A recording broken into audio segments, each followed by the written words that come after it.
Your clones are very impressive. You must be very proud. Welcome to The Internet Says It's True, a show where we learn something new every week, part of the WCBE podcast experience. Thanks for being here and listening. As always, I appreciate the listeners of this show who come from NPR and from Spotify and all the other places where you can listen. I wanted to remind everyone that you can sign up for Patreon and support this show for as little as $1 a month. It's at patreon.com/Michael Kent.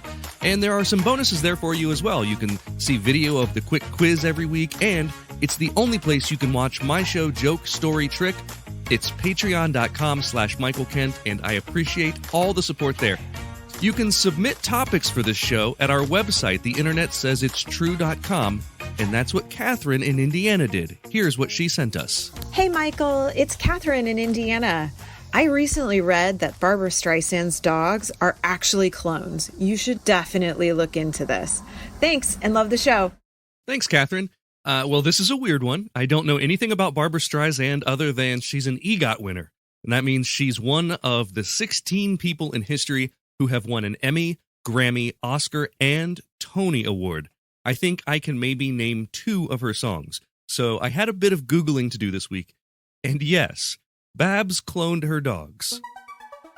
When I was in high school, Dolly the sheep took the front page of every newspaper. She became the lead story on the evening news back in 1997. After 276 failed attempts, Dolly was the first mammal to be cloned from an adult cell. She was created in a lab at the Roslin Institute in Edinburgh, Scotland. The cloning team was led by a British embryologist by the name of Ian Wilmot. Dolly was called one of the most significant scientific breakthroughs of the century. The headline on the other major news story today, to which we intend to devote some time, is very simple. Hello, Dolly. It's a very long time since a science story on Sunday made such waves on Monday, but with good reason. Dolly is the name of the first mammal, yes, a sheep, ever to be born as the result of cloning. Cloned from an adult sheep in a laboratory. Of course, scientists weren't interested in Dolly because of a need for more sheep. The implications were widespread. What if cloning animals could help create more sustainable food in hungry parts of the world? Or what if we could use this technology to clone humans?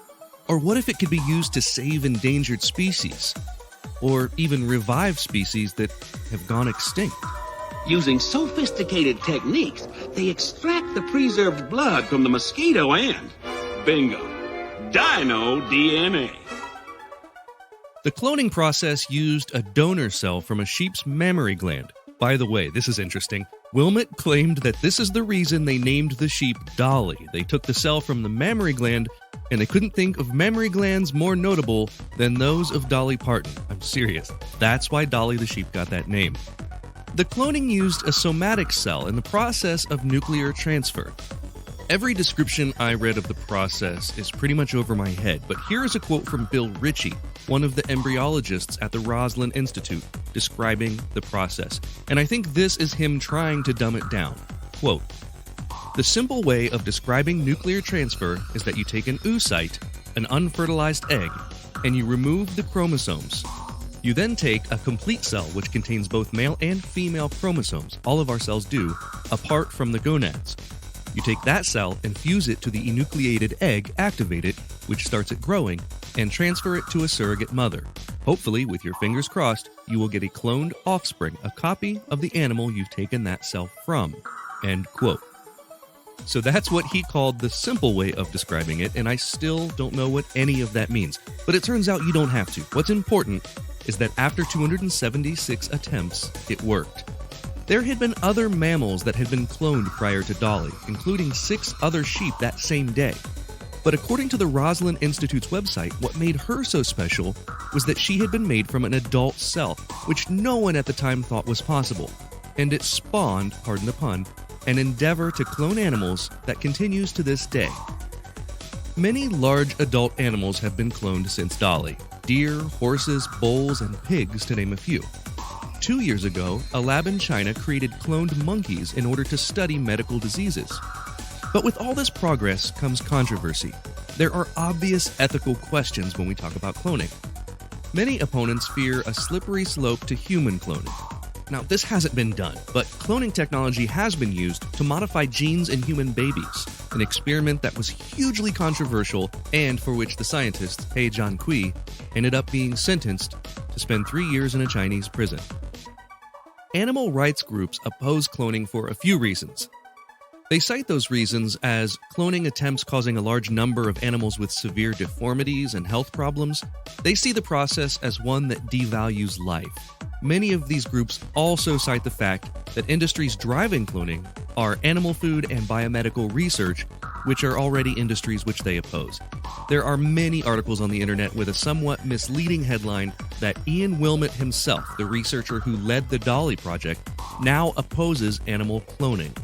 And if you read into them, he doesn't. He just doesn't support the original technology that they used and instead favors an updated approach and newer, better science. Religious groups oppose cloning for the obvious reasons that they see it as playing God. This is the same argument that they use to oppose all embryonic stem cell research. Groups like the controversial Family Research Council oppose the idea of using embryonic cells to help cure diseases like ALS. They claim, quote, "There is no valid reason for any human cloning or embryo destruction," end quote. After Dolly the sheep, it took around a decade to successfully clone a dog. Seoul National University in South Korea cloned Snuppy the dog in 2006. Since then, a South Korean company has cloned around 600 dogs. An American pet cloning company called ViaGen is a subsidiary of Transova Genetics. Transova works in the space of livestock doing fertilization and cloning work. But ViaGen is a Texas-based company that exists solely for cloning pets, mostly horses, cats, and dogs. Before we talk about Barbra Streisand, let's take a quick break. Whenever I can, I try to only do business with companies that I believe in, and it's an added bonus if they have progressive, forward-thinking values like ScottyVest. I've been following ScottyVest for quite a while. I love their clothing, and they're all about transparency and honesty with their customers. I really like the brand, their values, and the way their owner is open and honest with his customers. They have lightweight shirts, hoodies, tons of different types of jackets and vests, and their clothes are packed with pockets. Even smart RFID blocking pockets, they're designed with commuting in mind. Go ahead and give them a look at scottywest.com. And just because you're listening to this show, you get 15% off your order. Enter the promo code TELLME, TELLME, all one word. That's scottywest.com, promo code TELLME, or just use the link in the show notes. Just before I started recording today, I got asked to schedule a virtual magic show from my studio here it's in a month from now. And I know that a lot of you are still working from home. You might not be doing magic shows from your basement like I am, but I know that a lot of you are having Zoom meetings that get just ridiculously boring, and I want you to have a professional setup because it shows you care about your job, you're willing to go an extra step to exhibit your professionalism. Online meetings are a lot more than just turning on a laptop and using your earbuds. Virtual Presenter Course is an easy-to-follow course. It's an online course. It teaches you how to make your online presentation stand out. They have proper lighting tips, and they tell you how to get the best sound in your house, how to make virtual backgrounds that actually look real, and they cover everything in a way that is easy to follow. You don't have to be a tech wizard to do this stuff. They've agreed to allow me to get you 20% off your order. So just go to virtualpresentercourse.com/30 and the discount will automatically be applied. The link is in the show notes. I promise you're going to love Virtual Presenter Course. Let's get back to our story. Barbra Streisand began singing in nightclubs in the early 1960s. She quickly caught the attention of a local playwright who cast her opposite Elliot Gould in a musical comedy he was casting. Her performance garnered rave reviews, and she took the theater world by storm. It led to a multitude of acting and singing on stage and screen, and it launched her into a career that's lasted almost 60 years. She sold more than 150 million albums and has won at least one of just about every major industry award. Barbra Streisand's dog Samantha was born in 2003 and lived to be 14 years old. The dog was a Coton du Tulear, a small curly white-haired breed. Streisand loved her dog so much that as Samantha was nearing the end of her life, Barbra made the decision to do something that one of her friends had done: pay to have her beloved dog cloned. She told the New York Times, quote, It was easier to let Sammy go if I knew I could keep some part of her alive, something that came from her DNA, end quote. She had cells taken from Sammy's stomach and mouth and sent to ViaGen Pets in Texas. ViaGen's cost to clone your dog is around $50,000. When you're one of the best-selling artists of all time, $50,000 isn't such a large sum of money. The cloning process produced 4 puppies. Sadly, one of those puppies didn't survive. She gave another puppy away to her manager, and the remaining 2 Coton du Tulears came to live in the Streisand home. Their names are Miss Scarlet and Miss Violet, named for the sweaters that she had them in when they were babies. Scarlet and Violet aren't identical copies of Samantha. According to Streisand, each dog is unique and has her own personality. Some people have a problem with pet cloning.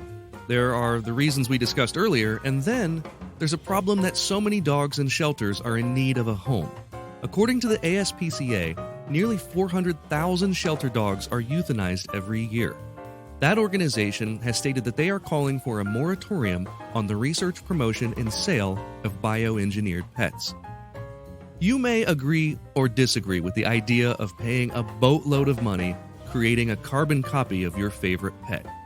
But for a diva like Babs, she can't imagine having it any other way. The pups have helped heal the pain of losing her best friend, and happy days are here again.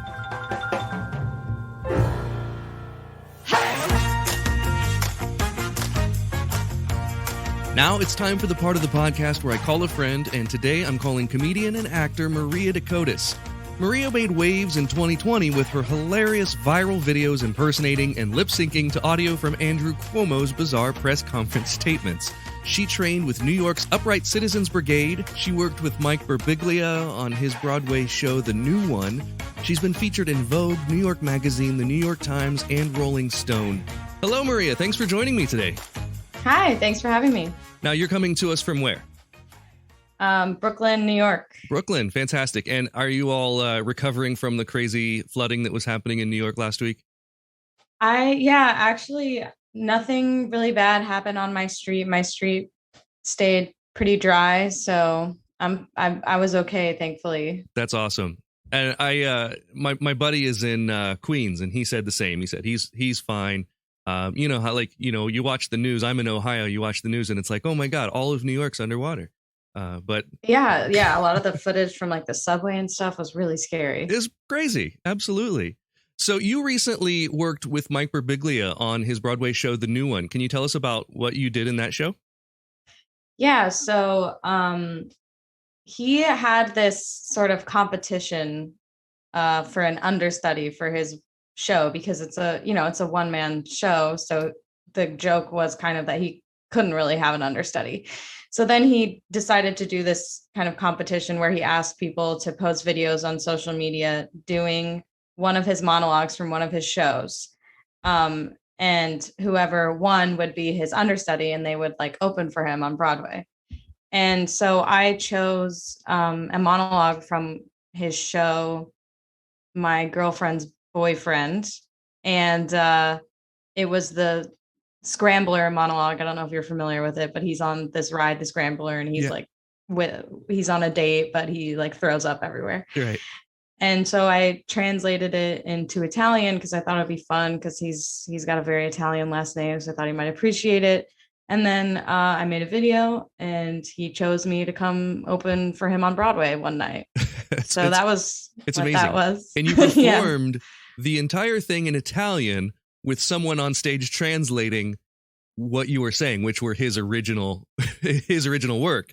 Yes, with Ira Glass translating. Ira Glass translated, which is amazing. Which is insane. I didn't even know that was going to happen until I showed up, and I was like, oh, Ira Glass, hi. That's crazy. So do you speak Italian, or did you have to learn all the like pronunciations and everything specifically for this piece?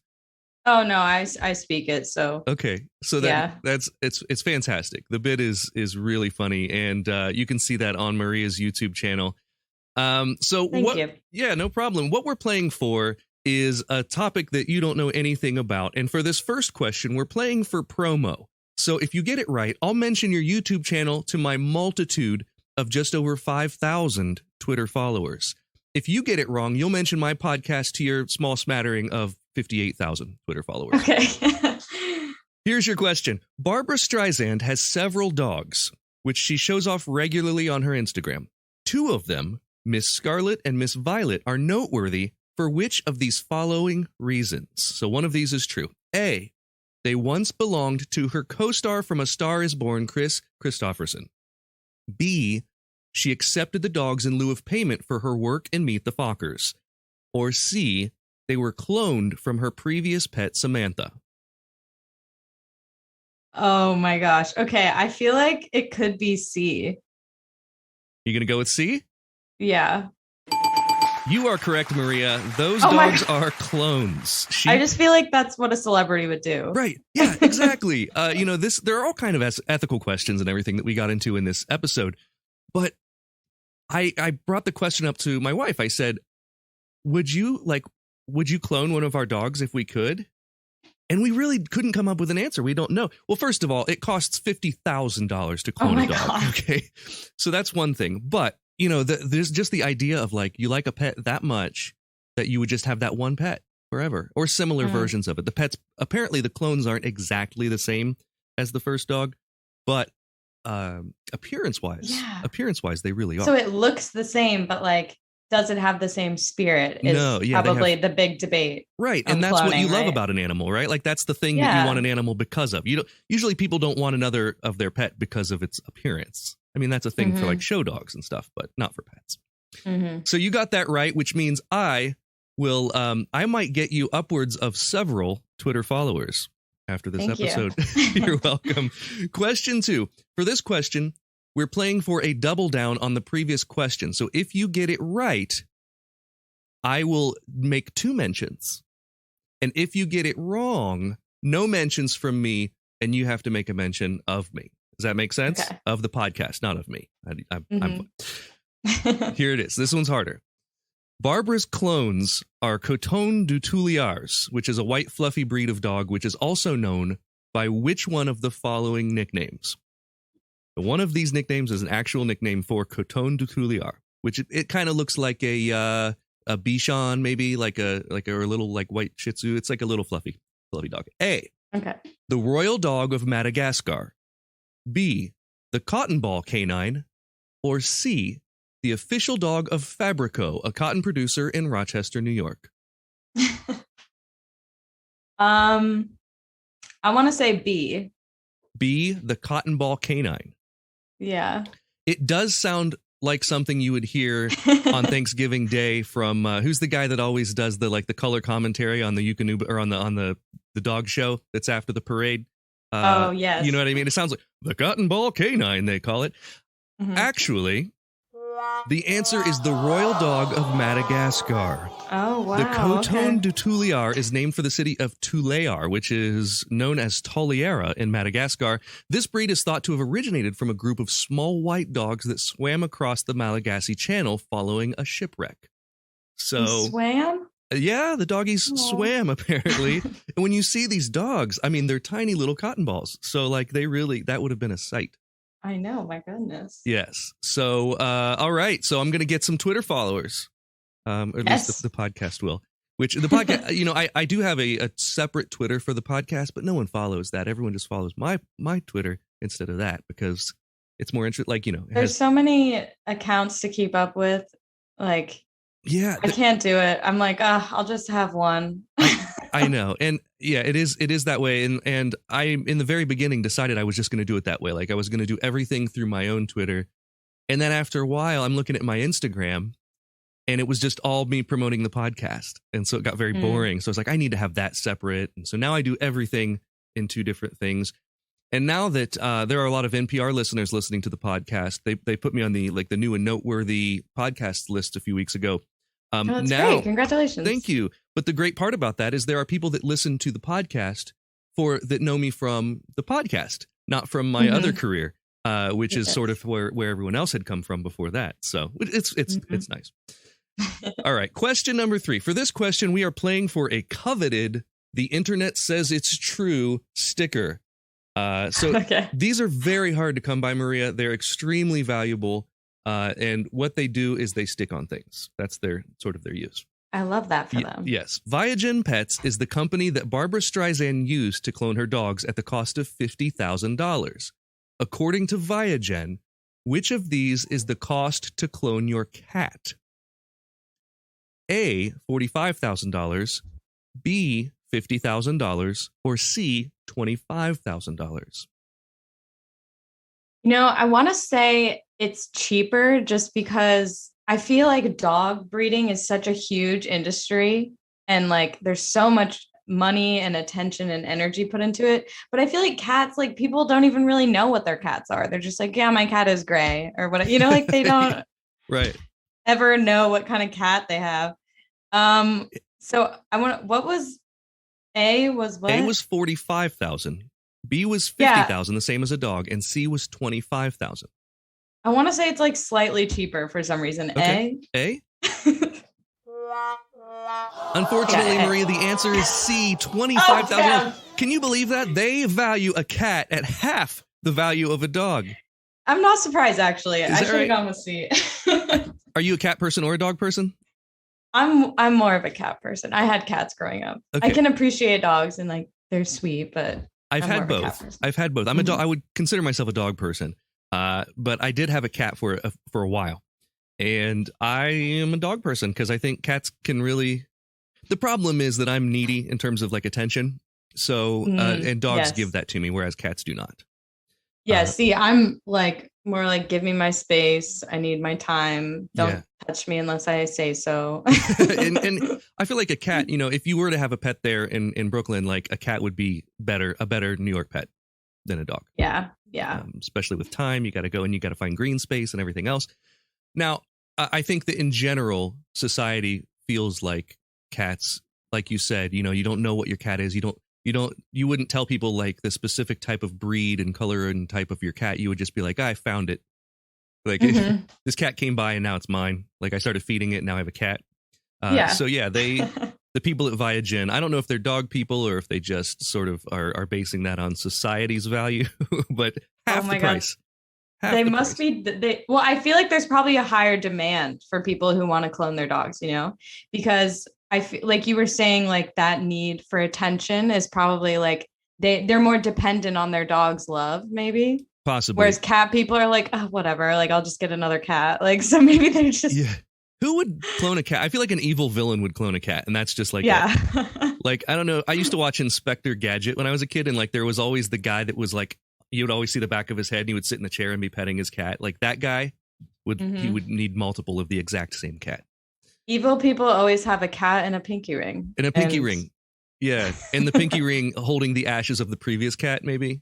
I don't it is interesting because for those people, for the evil villain, the cat is more of the image. It's more about the image than it is the bond with the pet. Accessory. Yeah, yes. It is an accessory. Yeah. Accessory to their evilness. And if for some reason, Mr. Evil sitting in his lair under the mountain, if he all of a sudden had a tabby cat where before that he always had a white cat on his lap, now it's weird.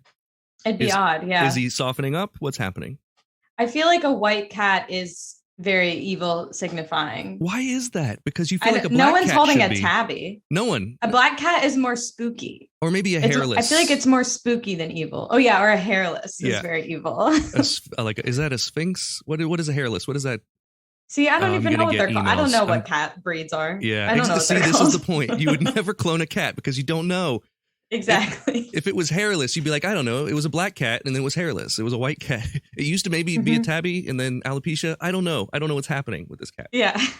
Question number 4. Oh, sorry, I'm sorry you don't get the sticker this time. So maybe next time. Oh, that's okay. Maybe next time. Question 4. For this question, we're playing for a confession.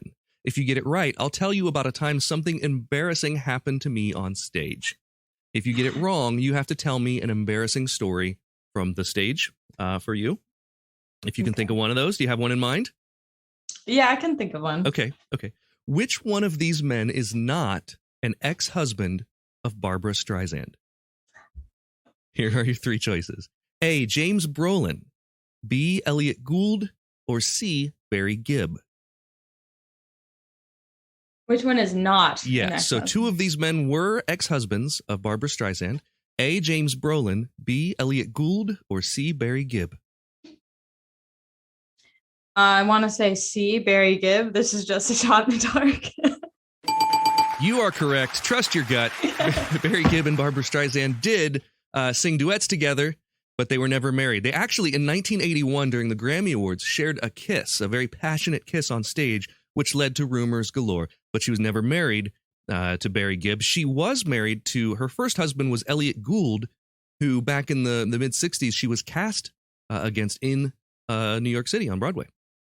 So that was her first big acting gig, was on stage with Elliot Gould. The two became very close and moved in together. And then later she was married to James Brolin, but not Barry Gibb. So let me think of an embarrassing story that happened to me on stage. So here's one that I don't know that I've told this on this podcast, but I have told it a few times. I used to do a routine in which I would put a girl in a box and then shove like 7 steel blades through the box. And what that did was like separate her body into 4 pieces, which would go in different spots. And I don't do this type of thing anymore. Mostly I do things that, they have to go on the airplane with me. So like smaller scale magic. But this was in my like teen years. I was an aspiring stage magician.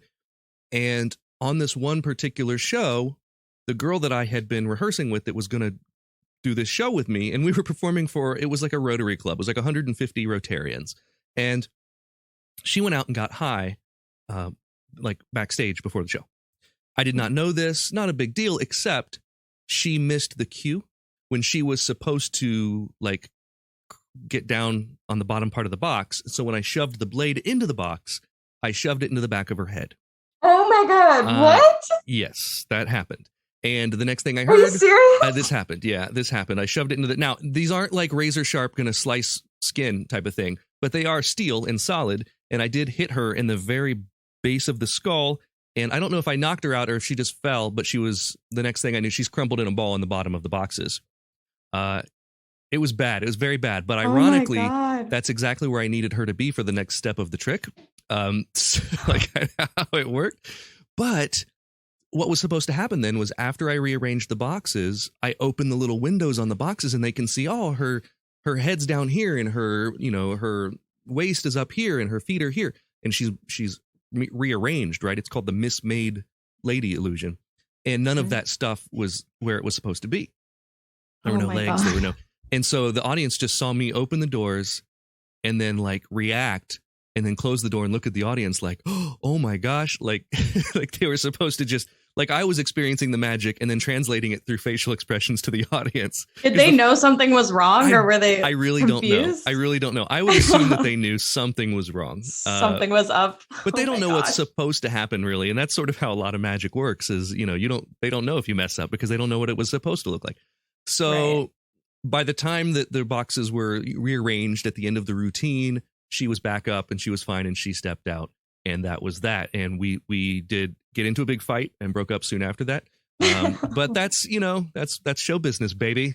Oh my gosh, that's so scary. Horrible. Yeah, it was horrible. It was I think about it now and it's like a total cringe moment, but of my own doing.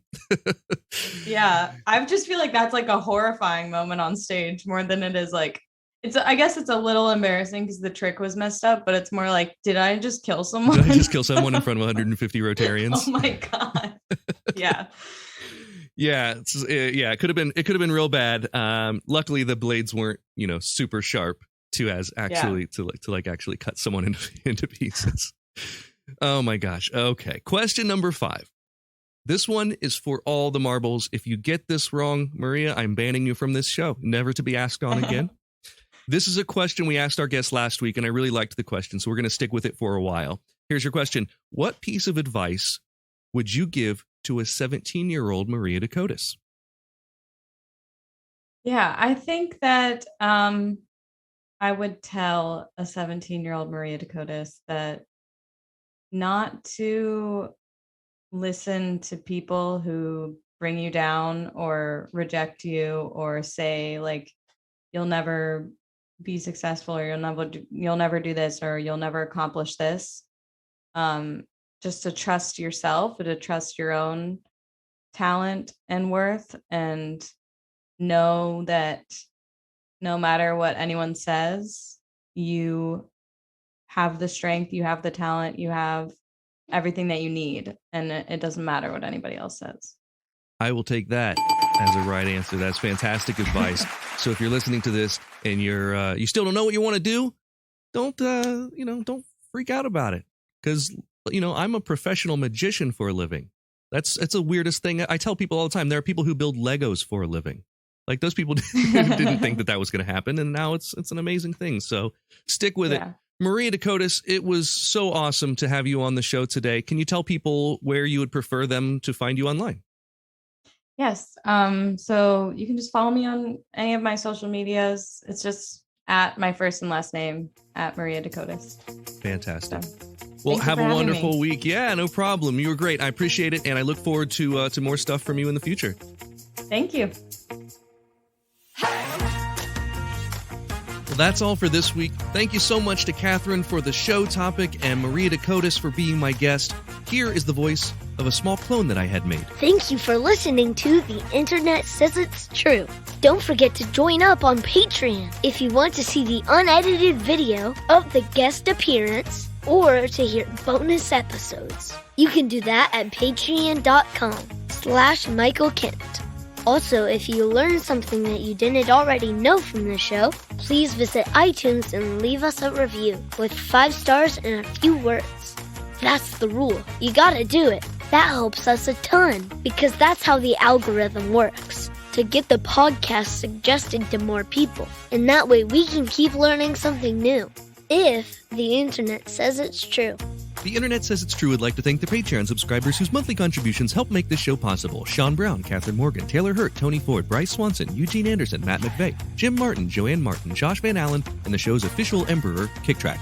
The show is written and produced by me, Michael Kent. The theme song is by Finite Music Forge, and additional music this week was from Bobby Richards and Ease Jammy Jams. All audio clips in this episode are used for education and commentary and used under Fair Use Title 17 U.S.C. Section 107. You can listen to past episodes by searching for The Internet Says It's True wherever you get your podcasts, and you can see bonus content at patreon.com/Michael Kent.